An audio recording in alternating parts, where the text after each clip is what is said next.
ગરમી પણ થઈ રહી છે અને મિત્રો મને એવું કાંઈ જ નહીં કે મને સારું સારું ખાવા જોઈએ. મને જે ટંકે ખાવા મળે ને એ પ્રેમથી હું જમી દઉં. ભલે ને મરચું રોટલો હોય કે મરચું ખીચડી હોય, મને તો બહુ જ ભાવે.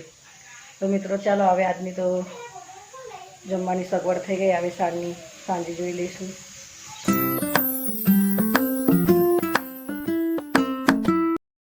જય શ્રી કૃષ્ણ, રાધે રાધે, જય દ્વારકાધીશ, હર હર મહાદેવ. મિત્રો સ્વાગત છે તમારું મારા આજના નવા બ્લોગમાં. મિત્રો સવારના 9:20 થઈ છે. તમે બધાને ગુડ મોર્નિંગ ને કેમ છો તમે બધા? મજામાં? મિત્રો બધા મજામાં જ રહો. ભગવાન દ્વારકાધીશ બધાને સાજા રાખીએ. તો મિત્રો સવારના 9:20 થઈ છે અને બધું મસ્ત કામ પતી ગયું. તો ચેનલ પર ના હોય તો સબસ્ક્રાઈબ કરજો અને વિડીયો સારી લાગે તો લાઈક શેર કોમેન્ટ કરજો. તો મિત્રો હવે શાકભાજી તો કશું છે નહીં ઘરમાં, તો હવે વિચાર કરીએ છીએ કે આજે શું કરીશું. શાકભાજી કશું સદ નથી. જો મારી ટોપલી એકદમ ખાલી છે. ખાલી આટલું આદુ લસણ ને આટલા લીલા મરચાં છે અને વિચાર કરું છું હવે શું કરું. રોટલા તો બનાવી દઉં. તો જો બધું તૈયારી કરીને જ બેઠી છે. ચાબડું લઈ લીધું, એમાં મીઠું છે, પાણી લઈ લીધું, રોટનો ડબ્બો,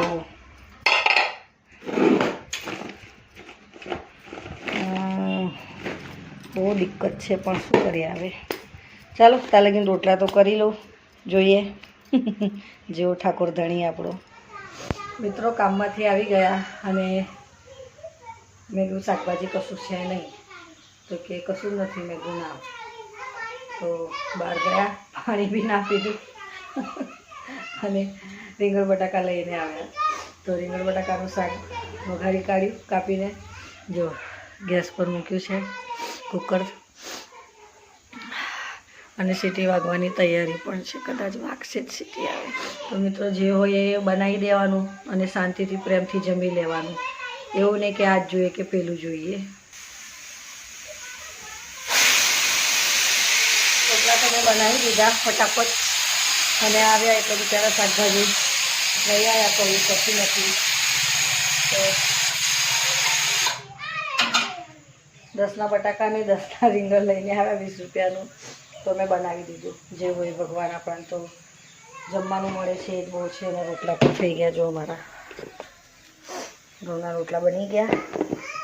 બસ હવે શાક થઈ જાય એટલે આટલા 2 વાસણ ઘસીને ગેસ સાફ કરીને પછી કાનાને જમાડીને અમે જમી લઈએ. લાઇટ પણ ગઈ છે. રવિવાર છે એટલે અમારે તો લાઇટનો બહુ પ્રોબ્લેમ છે અહીંયા. તો જો સ્વિચ ચાલુ છે પંખાની.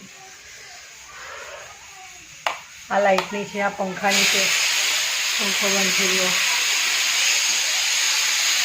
એ પણ થઈ રહી છે. અને મિત્રો મને એવું કાંઈ જ નહીં કે મને સારું સારું ખાવા જોઈએ. મને જે ટંકે ખાવા મળે ને એ પ્રેમથી હું જમી દઉં. ભલે ને મરચું રોટલો હોય કે મરચું ખીચડી હોય, મને તો બહુ જ ભાવે. તો મિત્રો ચાલો હવે આજની તો જમવાની સગવડ થઈ ગઈ. હવે સાંજે જોઈ લઈશું. મિત્રો જમવાનું બની ગયું છે. રીંગણ બટાકાનું શાક અને રોટલા. અને લાઇટ પણ નથી આવી એટલે આજે લાઇટ વગર જ જમવાનું ખાવું પડશે. લાઇટ પણ નથી આવી એટલે આજે લાઇટ વગર જ જમવાનું ગરમીમાં.